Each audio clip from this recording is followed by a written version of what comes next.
Bismillahirrahmanirrahim. Assalamualaikum warahmatullahi wabarakatuh. Di video kali ini saya akan mencoba sedikit memaparkan tentang mata kuliah semantik.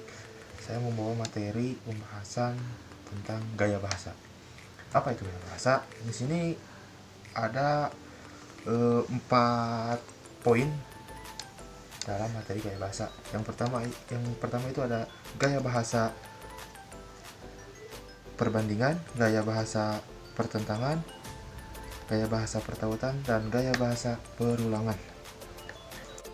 Apa saja sih dari poin-poin tersebut yang baru saya ucapkan? Langsung saja kita bahas tentang poin-poin tersebut. Yang pertama saya akan mencoba membahas tentang gaya bahasa perbandingan. Gaya bahasa perbandingan itu yang pertama ada perumpamaan. Perumpamaan adalah padan kata simile dalam bahasa Inggris. Kata simile berasal dari bahasa Latin yang bermakna seperti perumpamaan.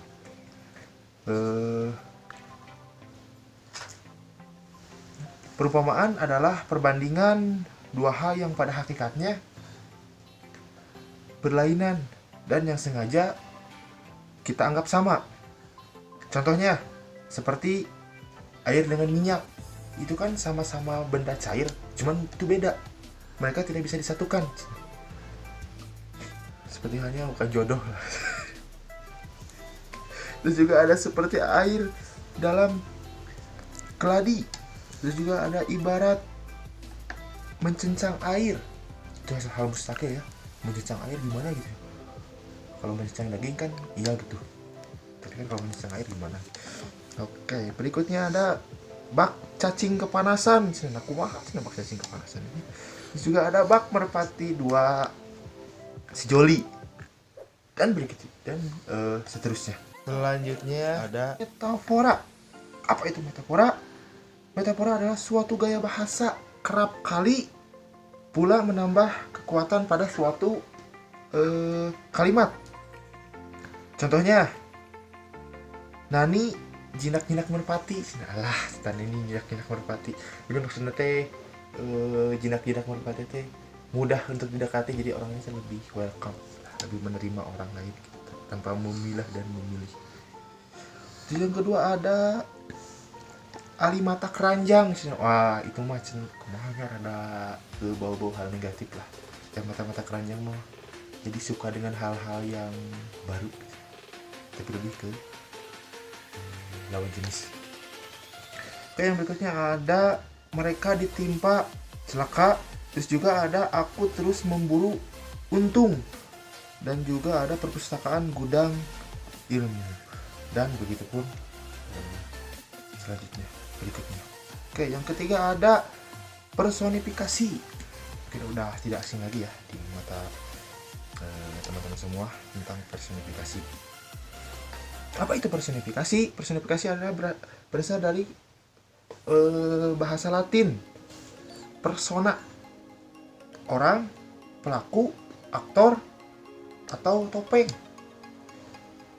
yang dipakai dalam drama, biasanya personifikasi. Terus apabila kita mempergunakan gaya bahasa personifikasi, kita memberikan ciri-ciri atau kualitas, yaitu kualitas pribadi orang kepada benda-benda yang tidak bernyawa ataupun kepada gagasan lainnya. Contohnya ada di sini angin yang meraung. Jadi maksudnya saya angin yang meraung itu angin kencang, gemuruh. Kalau biasa disebut apa ya, angin puting beliung lah, semacam itu. Terus juga ada cinta itu buta. Kan buta tidak melihat, jadi cinta itu buta. Jadi cinta itu tidak memandang usia dan status gitu. Jadi buta sih. Terus juga ada hujan memandikan tanaman. Hujan memandikan tanaman. Terus juga ada mentari mencubit wajahku. Aduh, mentari mencubit wajahku. Biasanya kan mentari itu kan di pagi hari itu ya. Maksud mencubit wajahku itu teh gimana ya? Jadi enak gitu, enak ke badan dan juga itu emang sehat buat badan kita. Terus juga ada tugas menantikan kita. Ya semacam ini. Ini salah satu tugas mata kuliah. Lebih ke deadline. Terus juga ada kucingmu merindukan lusanmu. Aduh, kucingmu merindukan lusanmu. Jadi maksudnya kucingnya manja, pengen disayang mungkin oleh yang punya gitu. Oke, kita lanjut ke berikutnya tentang depersonifikasi. Kan kalau tadi personifikasi, sekarang depersonifikasi atau perbedaan adalah kebalikan dari bahasa personifikasi.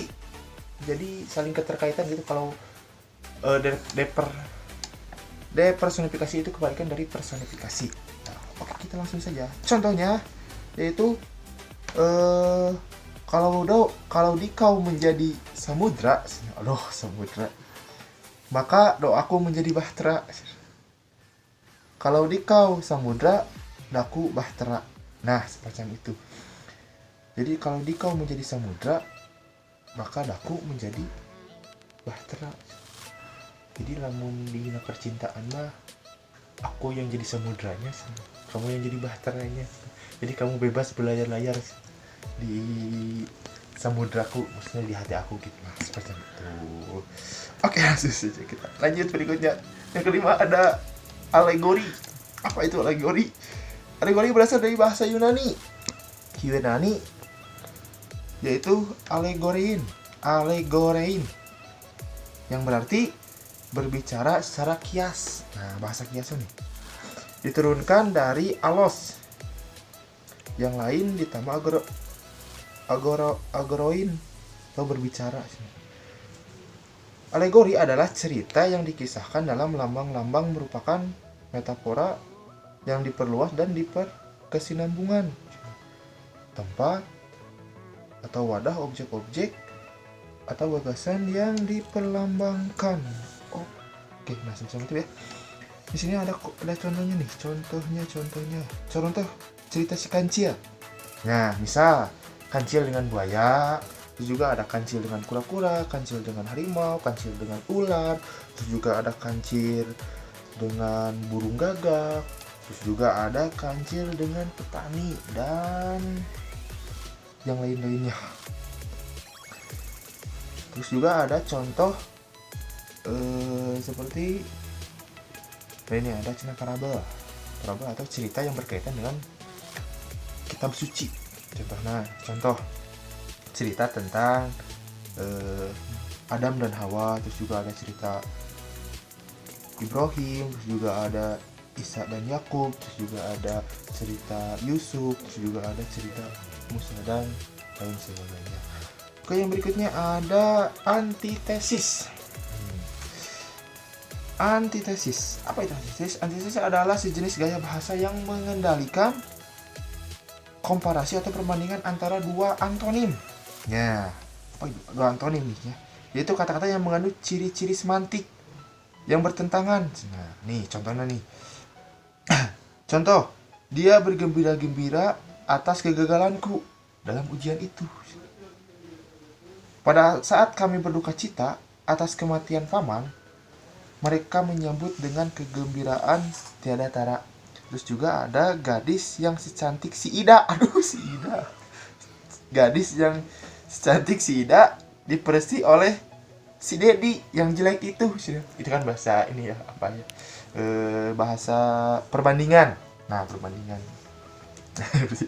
Kita langsung saja lanjut ke pleonasme dan tautologi. Pleonasme adalah pemakaian kata yang mubazir, berlebihan. Jadi biasanya kan ibu-ibu tuh kalau ngegosip kok suka berlebihan. Nah, oke, yang sebenarnya tidak perlu dibicarakan tapi malah dibicarakan, yang tadinya cuman 1 meter dibicarakan jadi 2 meter. Nah, semacam itu. Oke, langsung aja kita. Contohnya, saya telah mencatat kejadian itu dengan tangan saya sendiri. Terus juga ada dia telah menebus sawah itu dengan uang tabungannya sendiri. Wih, mantap.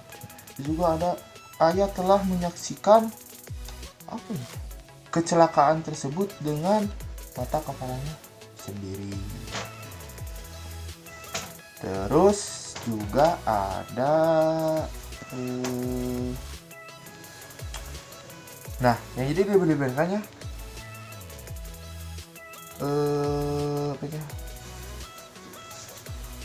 Dengan makna yang sama. Nah, meskipun kita hilangkan kata-kata dengan tangan saya sendiri, dengan uang tabungan saya sendiri, dan dengan mata kepala saya sendiri.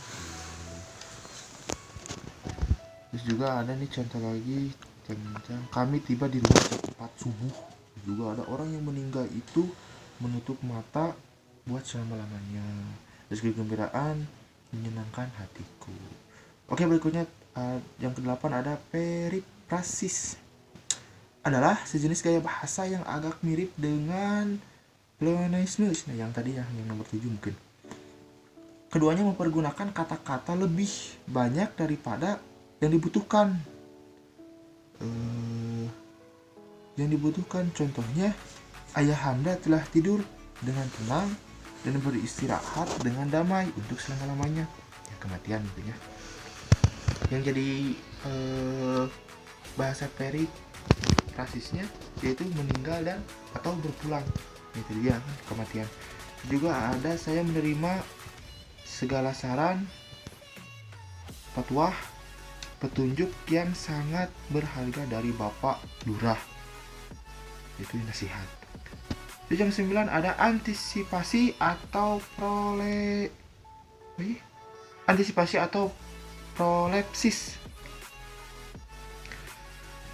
Kata antisipasi berasal dari bahasa Latin atau anticipation, yang berarti mendahului atau penetapan yang mendahului tentang sesuatu yang masih ada di kerjaan atau akan terjadi.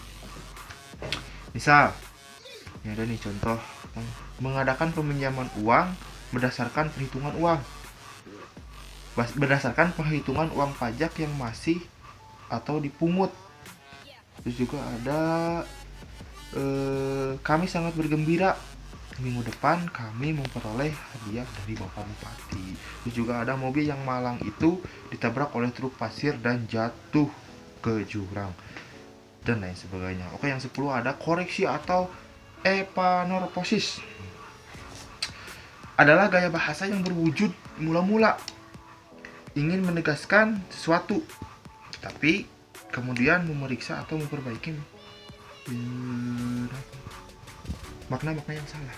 Contohnya nih, dia benar-benar mencintai Neng Teti. Bukan, Neng Teri. Saya telah membayar iuran sebanyak 7 juta. Tidak, 7 rupiah, 7.000 rupiah. Kepala sekolah baru pulang dari Sulawesi Utara. Maaf, bukan, dari Sumatera Utara. Nah, semacam itu. Jadi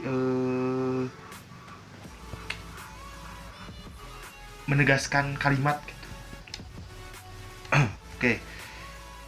Yang kedua ada bab berikutnya tentang gaya bahasa pertentangan.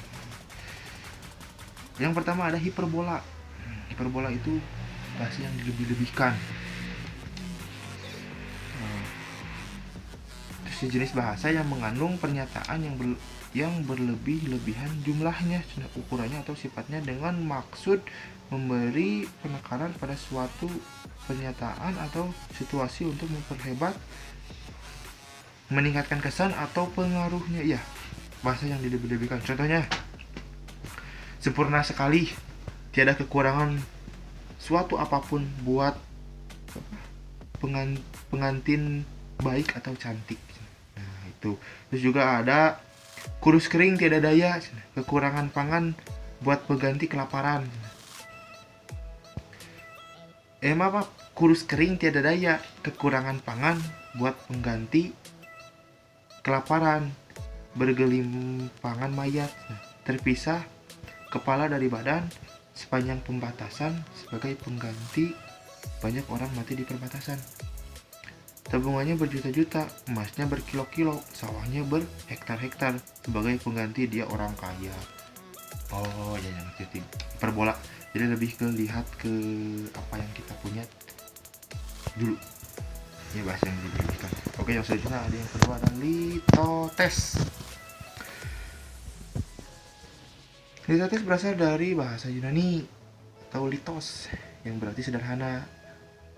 Litotes lawan dari hiperbola, merupakan sejenis gaya bahasa yang membuat pernyataan mengenai suatu tangan, cara menyangkal atau mengingkari kebaikannya. Contohnya, Icuk Sugiarto sama sekali bukan pemain jalanan. Terus juga ada hasil usahanya tidaklah mengecewakan. Jadi tidaklah mengecewakan. Yang ketiga ada ironi. Ironi adalah sejenis gaya bahasa yang mengimplikasikan sesuatu yang nyata berbeda. Bahasa seringkali bertentangan dengan yang sebenarnya dikatakan itu ironi. Jadi contohnya, aduh, bersihnya kamar ini, puntung rokok dan sobekan kertas bertebaran di lantai. Oh, jadi apa ya, lebih ke bahasa sindir lah. Aduh, bersihnya lantai ini, puntung rokok dan sobekan kertas bertebaran di mana-mana. Jadi kebalikan.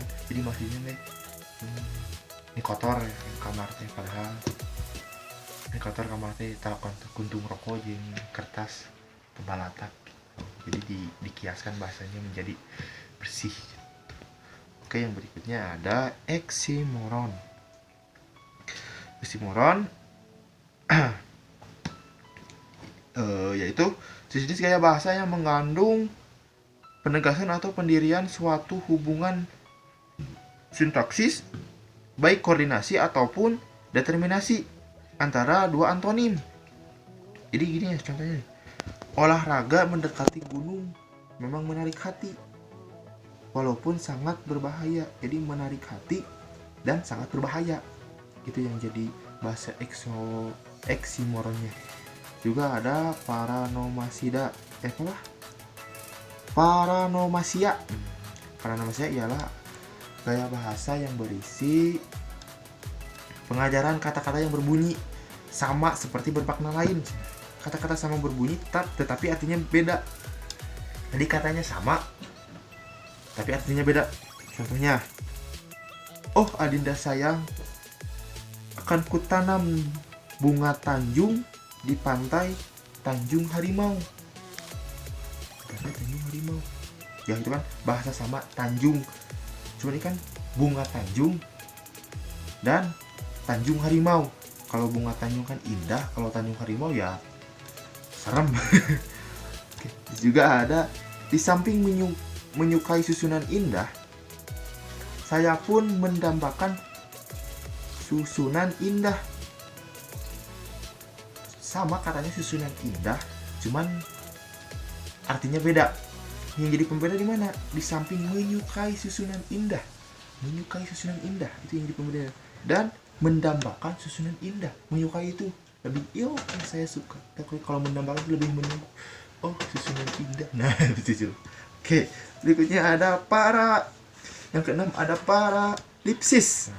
Adalah gaya bahasa yang merupakan suatu formula yang digunakan sebagai sarana untuk menerangkan bahwa seorang tidak mengatakan apa yang tersirat dalam kalimat itu sendiri. Jadi contohnya, semoga Tuhan Yang Maha Kuasa menolak doa kita ini. Jadi kata paralipsisnya itu menolak. Terus juga maaf bukan saya mengabulkannya. Maaf bukan saya mengabulkannya. Terus juga ada biarlah masyarakat mendengar wasiat tersebut. Yang maafkan saya maksud bukan membacanya. Itu kata variabel itu mengabulkan, menolak, membacanya, dan mendengar. Oke, yang berikutnya ada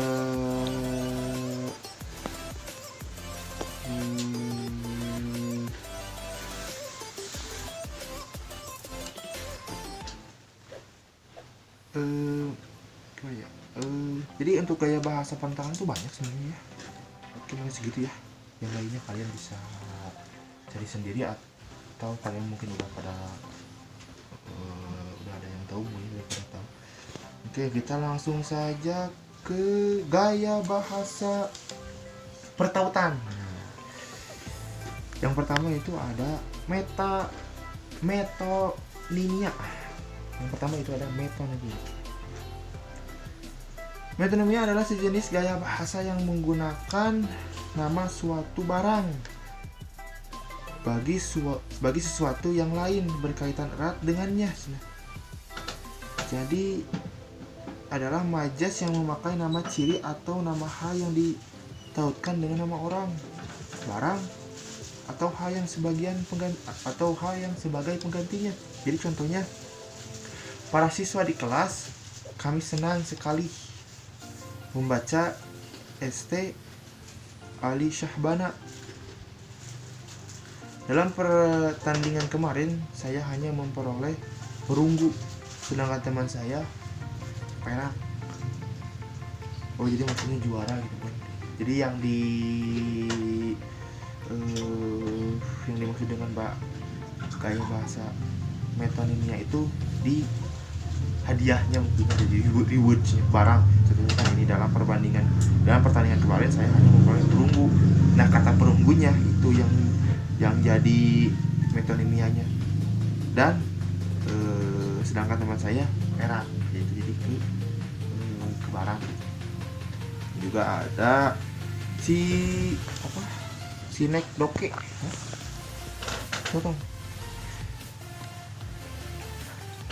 Terus juga ada alusi. Nah, alusi adalah gaya bahasa yang menunjukkan secara tidak langsung ke suatu peristiwa atau tokoh berdasarkan anggapan adanya pengetahuan bersama yang dimiliki oleh pengarang dan pembaca, serta adanya kemampuan para pembaca untuk menangkap pengacuan itu. Contoh, saya ngeri membayangkan kembali peristiwa Westerling di Sulawesi Selatan. Terus juga ada tuh ini mengenangkan kita kembali ke peristiwa Bandung Selatan. Oke.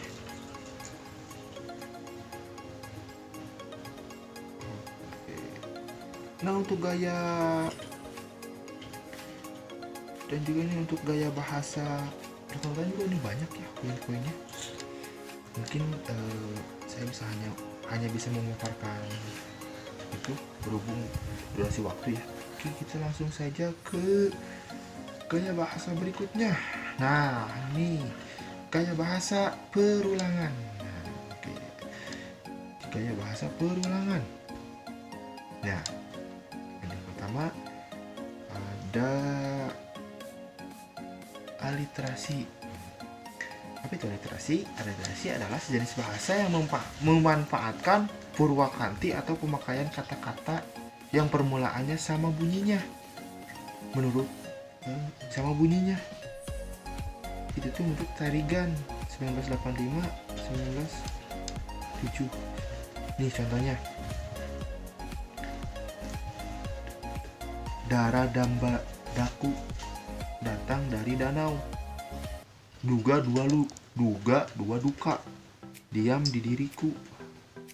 Kalau kendak kata kacau.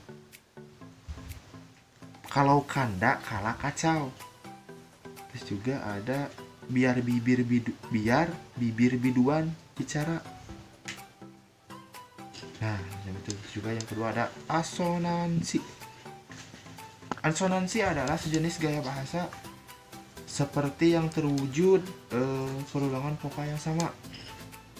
Contohnya,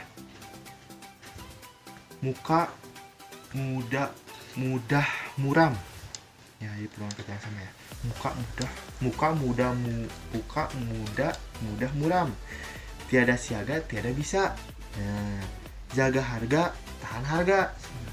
Jaga harga, tahan harga. Ya, bahasa yang sama sih, cuma iya, arti yang sama, cuman bahasanya berbeda. Nah, terus juga ada kura dalam perahu. Oke. Nah, berikutnya ada antanalaksi. Antanalaksi adalah gaya bahasa yang mengandung ulangan kata yang sama dengan makna yang berbeda. Nah, ini kata yang sama dengan makna yang berbeda. Contohnya, buah bajunya terlepas membuat buah dadanya hampir kelihatan.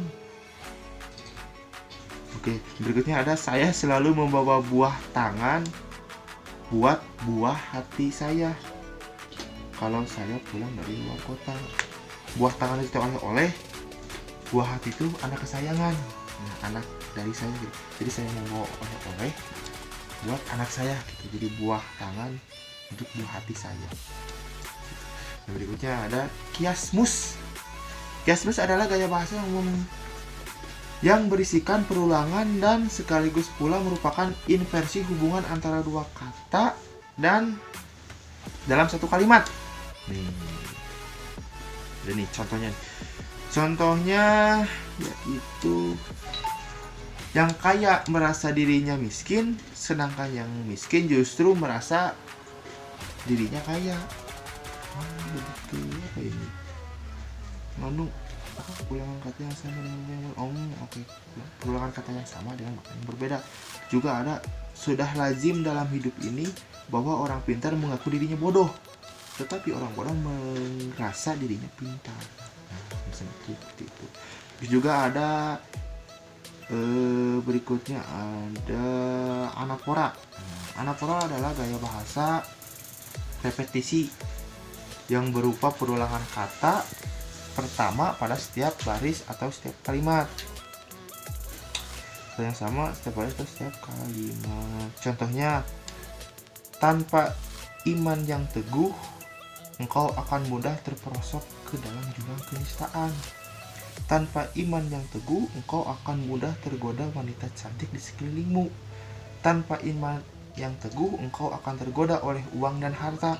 Tanpa iman yang teguh, hidupmu tidak akan tentram dan damai lahir batin. Nah, seperti itu. Nah,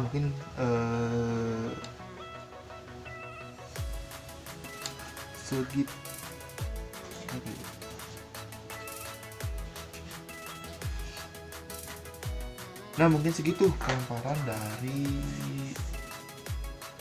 materi tentang gaya bahasa. Mungkin segitu yang bisa saya paparkan. Mohon maaf apabila ada salah kata, perbuatan, tingkah laku di video saya kali ini. Mohon maaf karena di sini saya bertujuan menyampaikan materi mata kuliah semantik yang sudah saya dapatkan. Wabillahi taufiq wal hidayah. Wassalamualaikum warahmatullahi wabarakatuh.